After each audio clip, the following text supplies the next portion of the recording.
আসসালামু আলাইকুম। আজকে আমরা একাদশ দ্বাদশ শ্রেণীর আইসিটি বিষয়ের একটি গুরুত্বপূর্ণ অঙ্ক শিখব। সেটা হচ্ছে বাইনারি থেকে অক্টালে এবং বাইনারি থেকে হেক্সাডেসিমেল সংখ্যার রূপান্তর।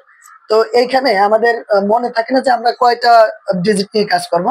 তো আমরা একটা টেকনিক মনে রাখবো যে 2 পাওয়ার n কে সমর্থন করে। এখানে nটা হচ্ছে উপাদান সংখ্যা। যেমন এখানে বাইনারি থেকে যখন আমরা অক্টালে যাব, তো অক্টালের বেজ হচ্ছে 8। এই 8 সমান 2 পাওয়ারে কত দিলে 8 হয়, অর্থাৎ 3। তার মানে 2 পাওয়ারে 3 দিলে 8 হয়, অর্থাৎ আমরা 3টা করে বেজ নিব। এর পরবর্তীতে যখন যখন আমাদের বাইনারি থেকে হেক্সাডেসিমেলে যেতে বলবে, তখন হেক্সাডেসিমেলের বেজ হচ্ছে 16, অর্থাৎ 2 পাওয়ারে কত দিলে 16 হয়, 4। তার মানে যখন আমরা হেক্সাডেসিমেলে যাব, তখন এই 4টি করে ডিজিট নিব। এই ডিজিট গুলো কিভাবে নিব?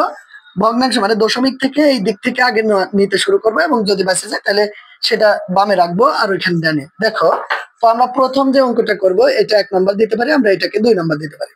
তো 1 নং প্রশ্নের সমাধান, সেটা হচ্ছে 1 1 0 1 0 0। এটা হচ্ছে আমাদের পূর্ণ অংশ, পূর্ণ। এখন এর পরবর্তী যেটা আছে সেটা হচ্ছে অপূর্ণ অংশ। অপূর্ণ অংশ আমরা এখানে কাজ করতে পারি, এখানে কাজ করতে পারি পূর্ণ অংশ। তো পূর্ণ অংশের ক্ষেত্রে 1 1 0 1 0 0 আমরা যাব হচ্ছে অক্টাল সংখ্যায়। তো অক্টাল সংখ্যার ক্ষেত্রে 8, তার মানে 2 এর পর 3 দিলে 8 হয়। আমরা এই 3টা করে ডিজিট নিব, এবং এটা এইখান থেকে শুরু করব 3টা, এবং এইখান থেকে শুরু করব 3টা। এখন আমরা দেখব যে 1 যেহেতু 3টা, সেহেতু আমরা বেস নিব এরকম 1 2 4। আমাদের কোন কোন বাটনে অন হয়েছে? 0 0 1, অর্থাৎ 0 0 1। এইখানে আমাদের অন হয়েছে, অর্থাৎ আমাদের যেখানে অন হয়েছে, অনটা হয়েছে 4-এর জায়গায়, তাহলে আমরা বসাবো এটার ক্ষেত্রে 4। এবং এই ক্ষেত্রে আমাদের 0 1 1 0 1 1, তাহলে আমাদের বাটনটা অন হয়েছে কোথায়? এই 2-এর জায়গায় এবং 4-এর জায়গায়, অর্থাৎ এই দুইটা যোগ করবো, 4 এবং 2 যোগ করলে উত্তর হবে 6। আমাদের পূর্ণ অংশের উত্তর হলো 6, 6 এবং 4। এবং অপূর্ণ অংশে যেটা আছে 0 1 0 1 1 1, 0 1 0 1 1 1, আমরা কি করব?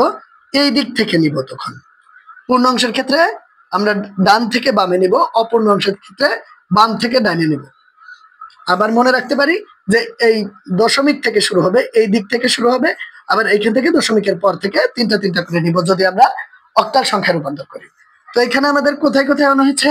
0 1 0 0 1 0, অর্থাৎ আমাদের অন হয়েছে 2-এর জায়গায় শুধু 2, কিন্তু 1-এর জায়গায় অফ, 4-এর জায়গায় অফ, তাহলে আমাদের উত্তর হবে 2। আমরা এখানে বসাতে পারি, এই জায়গার উত্তর হবে 2। এবং এইখানে উত্তর কত? On on on on on on, তার মানে অন হয়েছে 1-এর জায়গায়, অন হয়েছে 2-এর জায়গায়, অন হয়েছে 4-এর জায়গায়। 1 2 আর 4 যোগ করলে উত্তর হবে 7, তাহলে এখানে উত্তর হবে 7।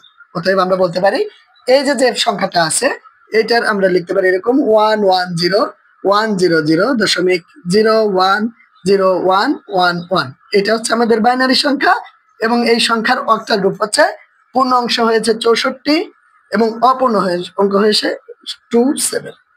এটা হচ্ছে অক্টাল সংখ্যায় রূপান্তর। আশা করি বুঝতে পেরেছো সকালে। এর পরবর্তীতে যখন আমরা হেক্সাডেসিমেল থেকে যাব, তখন এই কাজটাই আমাদের করতে হবে, যে পূর্ণ অংশ এবং অপূর্ণ অংশ, পূর্ণ অংশ এবং অপূর্ণ অংশ।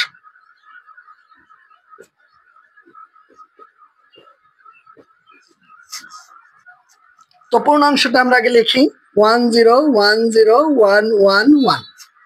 এখন অপূর্ণাংশটা এখানে লিখি 0 1 0 1 1 1। এখন আমরা পূর্ণাংশের ক্ষেত্রে কি করব? ডান থেকে বামে আসবো, কিন্তু এটা আমরা কোন সংখ্যাতে যাচ্ছি? হেক্সাডেসিমেলে। তাহলে হেক্সাডেসিমেলের বেস কত? 16। 16 মানে কত? 2 এর পাওয়ার 4, অর্থাৎ 4টি করে আমাদের ডিজিট সংখ্যা নিতে হবে। তো এইখান থেকে 4টি, এইখান থেকে আমরা দেখতে পাচ্ছি যে 3টি আছে, তার মানে এই একটা শূন্য দিয়ে আমরা 4টি করব। এর পরবর্তীতে এইখান থেকে আছে 4টি, এইখান থেকে আর 2টা নাই, তাই আমরা এখানে 2টা জিরো দিয়ে দেবো।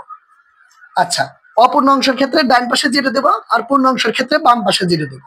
তো আমাদের হেক্সাডেসিমেলের ক্ষেত্রে আমরা সুইচ নিব, বা এই হিসাব করার জন্য বাটন নিব হলো 4টি, বাইনারি 1 2 4 এবং 8। এই বেসটা নেওয়ার নিয়ম হচ্ছে এটা থেকে এটা ডবল, এটা থেকে এটা ডবল, এটা থেকে এটা ডবল। অর্থাৎ আমাদের এখন দেখতে হবে on on on 0, on on on 0। তাহলে আমার অন হয়েছে কোথায় কোথায়? 1 এ, 2 এ এবং 4 এ। এই 3টা মান আমার যোগ করতে হবে, 4 2 এবং 1 যোগ করলে 7, অর্থাৎ এখানে আমার উত্তর হবে 7। এখানে 1010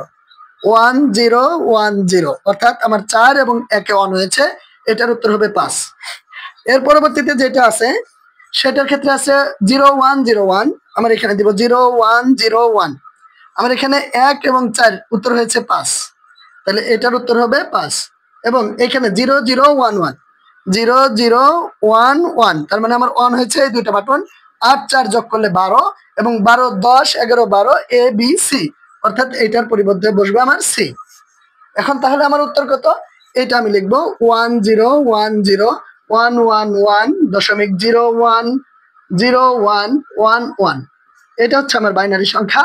এবং এইটার হেক্সাডেসিমাল হচ্ছে পূর্ণাংশ হবে 57., এটার হবে 5C। এটা হবে আমার হেক্সাডেসিমাল সংখ্যা। আশা করি সকলেই বুঝতে পেরেছো। Thank you so much.